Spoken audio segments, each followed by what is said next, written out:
They told my son there was no room at the table. Not a seat, not a plate, not even a folding chair, near the trash. My name is Lauren, and from wherever you're watching this, stay with me. Have you ever watched the people you love reject your child, like they were never part of the family to begin with?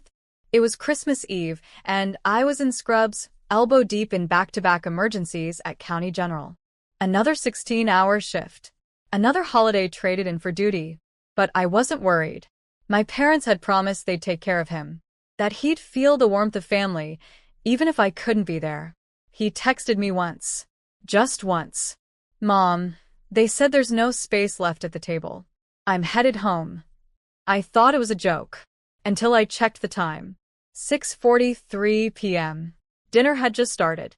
And my only child, my gentle, quiet, always smiling son, was driving alone through the cold, heading back to an empty house with no lights on and no leftovers waiting. I stared at my phone, numb. I called. No answer. I called my sister. She picked up. Loud laughter in the background. She said, "Oh, come on, Lauren. He's 16, not 6. He can handle one dinner alone." Then hung up. No apologies. No hesitation. Just cruelty. Casual, cold-blooded cruelty. That night, I didn't sleep. I sat with him on the couch, microwaving store-brand mac and cheese while he pretended it didn't hurt. But I saw it. In the way he didn't meet my eyes. In the way he said, "It's fine," before I even opened my mouth. So I didn't argue. I didn't cry. I poured us 2 glasses of sparkling apple cider. And told him, "Don't worry, baby. They'll remember this Christmas. But not for the reasons they think." Because sometimes revenge doesn't look like shouting or slamming doors. Sometimes it looks like a quiet mother printing something important at 2:12 a.m. And the next morning, they open their front door to a letter taped right to the wreath. By 8:45 a.m., my phone started blowing up. By 9:02, my sister was screaming down the line. And all I said was, "Oh, you opened it. Good." Because the letter wasn't just paper. It was a mirror. And when they read it, they didn't see words. They saw every ugly truth they'd ever tried to hide.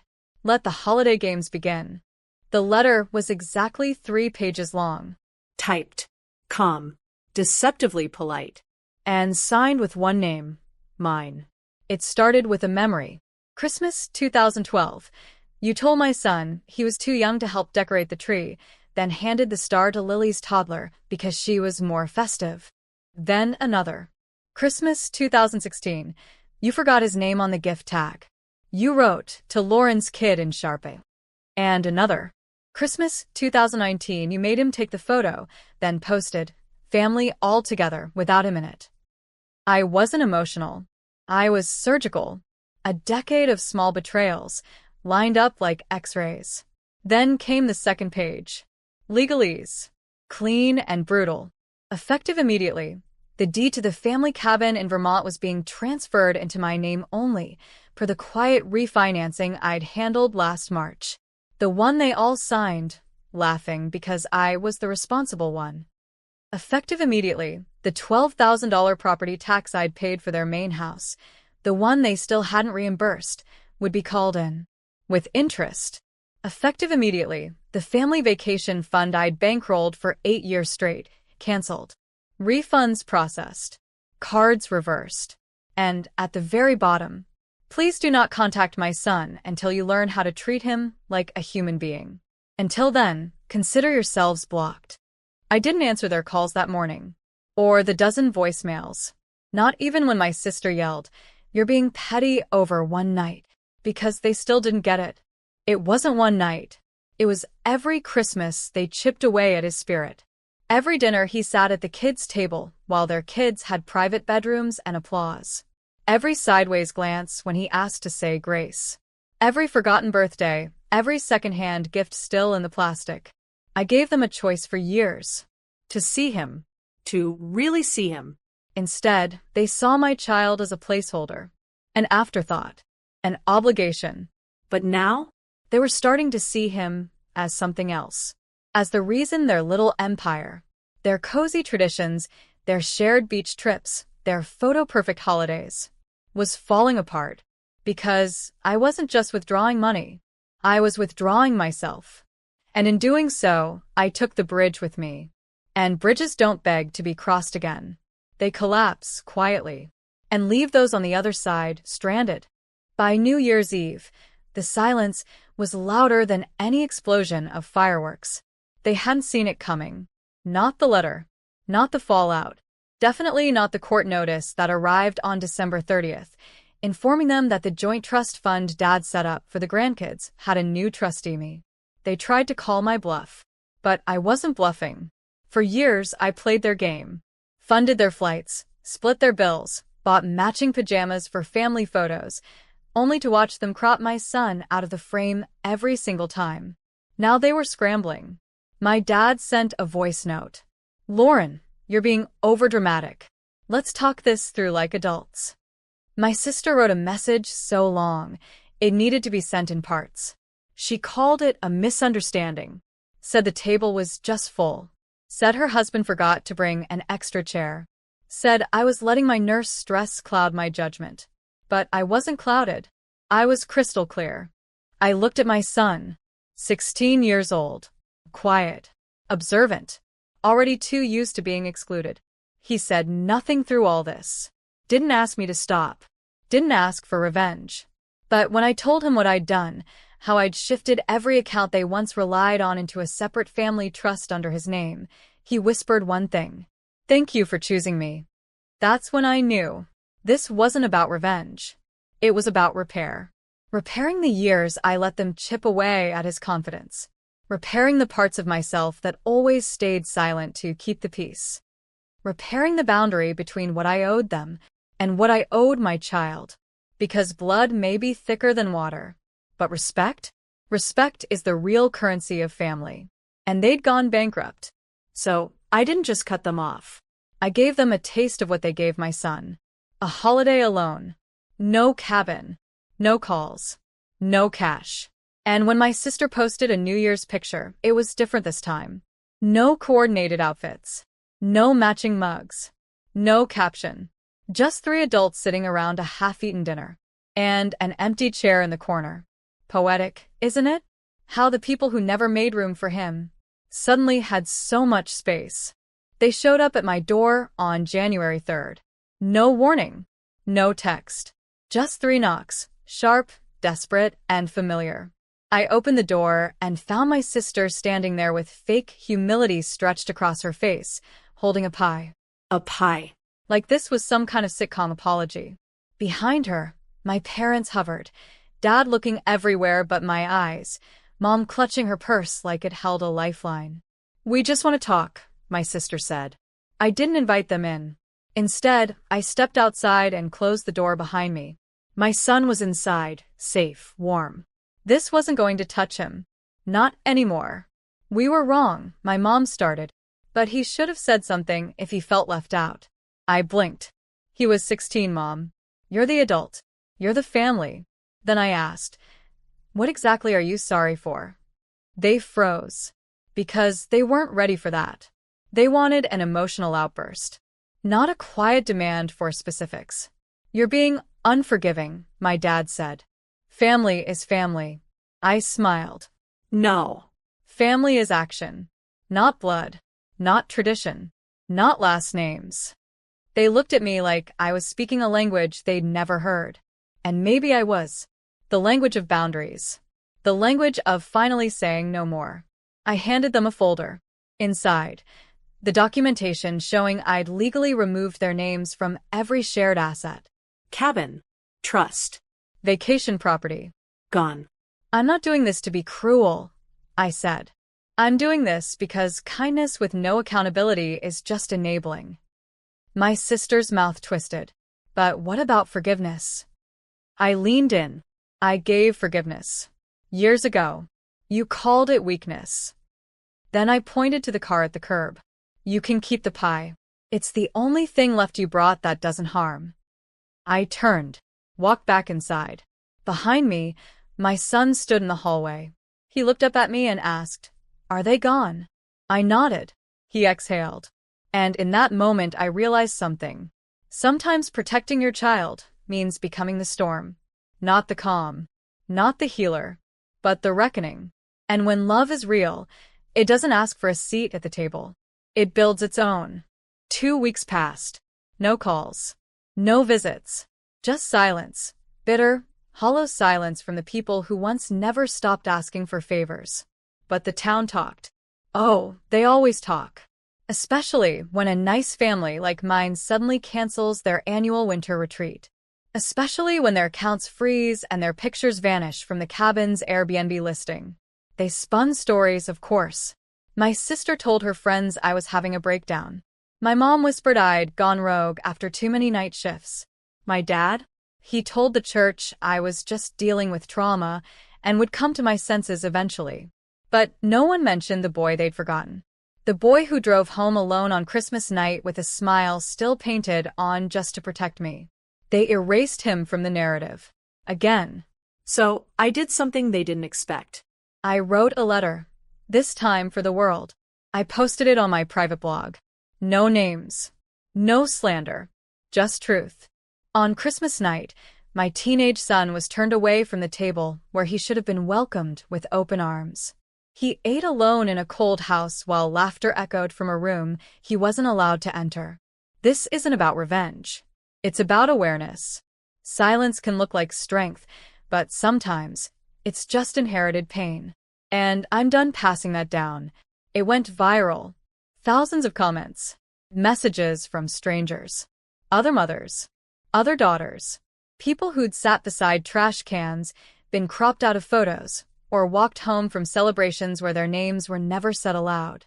And somewhere in that digital crowd, they saw it too. Because my sister deleted her Instagram. My mom turned off her Facebook. My dad asked me to take the post down. But I didn't. Because truth doesn't come with a dimmer switch. Once you shine it, the shadows run. And maybe that's what they needed. To feel what it's like to be on the outside looking in. To finally understand what my son had endured, not for one night, but every holiday, birthday, and family photo for 16 years. And if that truth made them uncomfortable, good. Growth always starts in discomfort. And I wasn't raising my son to make anyone else comfortable. I was raising him to know his worth, even if it meant burning down the table he was never invited to sit at. The fire had been lit, and not just online. At school, teachers pulled my son aside, not to pity him, but to say they saw him now, that they'd never realized he carried so much with so little complaint. He just nodded, quiet as ever. But when we got home, he handed me something. It was a Christmas card, drawn by hand, a sketch of our tiny living room, that lonely night, microwave meals and all. And across the bottom, in gold marker, "Best Christmas ever." I cried, not because it was the best, but because that boy, he had taken pain, abandonment, rejection, and still found something beautiful in the ashes. Meanwhile, the cracks in my parents' polished lives were beginning to show. I got a call from the Vermont town clerk's office. Apparently, my parents tried to file a dispute over the cabin deed. They were told, firmly, that all documents were airtight, legally sound, and fully executed. Then came the call from my sister's husband. They were declined for a mortgage pre-approval. Why? Because the line of credit they used for years under my name had been revoked. Consequences. Real ones. I wasn't shouting. I wasn't storming their house. I was simply doing what they never expected, stepping out of the role they wrote for me. No longer the peacekeeper. No longer the dependable doormat. I was the mother of a boy who deserved better than their traditions of conditional love. And the most painful part? They still didn't get it. They kept calling it a feud, a rift, something fixable. But it wasn't. Because this wasn't a disagreement. It was a reckoning. A closing of accounts, emotional, financial, generational. They'd mistaken my silence for acceptance, my reliability for permission, and my kindness for compliance. But the truth is, kindness is not the absence of boundaries. It's the courage to protect what's sacred. And this year, the only thing sacred was my son's peace. No more table scraps. No more, maybe next year. No more begging for a seat in rooms we helped build. This time, we weren't knocking on their door. We were locking ours. 3 weeks after the letter, the final shoe dropped. A certified envelope arrived from my father's accountant. It was a desperate attempt, a poorly worded offer to revisit arrangements regarding the family estate. Translation? They realized just how much they depended on me all these years. The cabin maintenance? That was me. The accountant's retainer fee? Me. Even the prepaid funeral plan for both my parents? That was my signature on the check. They never noticed, because I never asked for applause. I just did it, quietly. But now, the silence was working against them. They begged for meetings, mailed apology cards, one even written in my mother's handwriting, shaky and uncertain. And for the first time in my life, I felt nothing. No anger, no sadness, just a stillness I'd never known. Peace born from clarity. Because forgiveness doesn't always come with reconnection. Sometimes it comes with release. So I wrote back one last time. A single sentence. You cannot ask to inherit the fruits of love you never watered. No signature. No warmth. Just truth. That same night, I took my son out for dinner. A real dinner. Linen napkins, soft jazz, sparkling cider in real flutes. He wore a shirt he picked himself, a little wrinkled but perfect. As we waited for dessert, he looked around and asked, "Why are people looking at us?" I smiled. They're not used to seeing peace. Real peace. The kind that doesn't shout. The kind that doesn't ask for permission. He grinned. And for the first time I saw it. He wasn't just healing. He was glowing. Because he had finally been shown what it meant to be chosen. To be protected. To be seen. Not tolerated. Not accommodated. Seen. And in that moment, I realized something I wish I'd known years ago. We waste too much time trying to fit into families that only love versions of us that keep them comfortable. But real love, fierce, unconditional, inconvenient love, doesn't ask you to shrink. It asks you to stand. And that night, across from me, my son stood taller than I'd ever seen. Not because of revenge, but because I finally made space for him, where no one could take it away. February came, quiet and gray. But in our home, something had shifted. My son laughed more. He asked questions again about colleges, about road trips, about life. He even taped his drawing, "The Best Christmas Ever Won," on the fridge like a badge of honor. We were building something, not out of spite, but out of truth. Out of the wreckage of people who once claimed to love us, but only ever loved their version of silence. Then one morning I got an email from the local community center. Subject line: Holiday volunteer thank you. They were thanking my son. He'd signed up on his own, quietly, to serve meals on Valentine's Day to people who had nowhere to go. I stared at the email. Tears filled my eyes. He didn't just survive what they did. He grew from it. He turned absence into empathy, and cold shoulders into open hands. That night, I sat him down, told him the whole truth. How I used to make excuses for them. How I silenced myself just to be invited. How I confused proximity with love. And how that confusion ended the moment they closed the door on him. He didn't say much. He just nodded. Then said, "It's okay, Mom. You made sure I didn't carry it forward." And that was everything.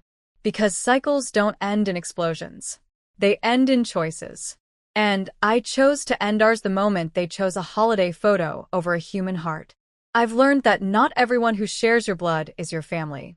And not every door deserves to be kept open. Some must be locked. Some must be walked away from. And some must be burned down, so that your child can see that love doesn't beg. It stands. It protects. It says, "Not my son, not this time." And it rebuilds, not with tradition, but with truth. So no, they'll never sit at my table again. But every time my son laughs, every time he holds his head higher, every time he chooses kindness even after cruelty, that's the justice. That's the revenge. And that's the legacy I leave behind.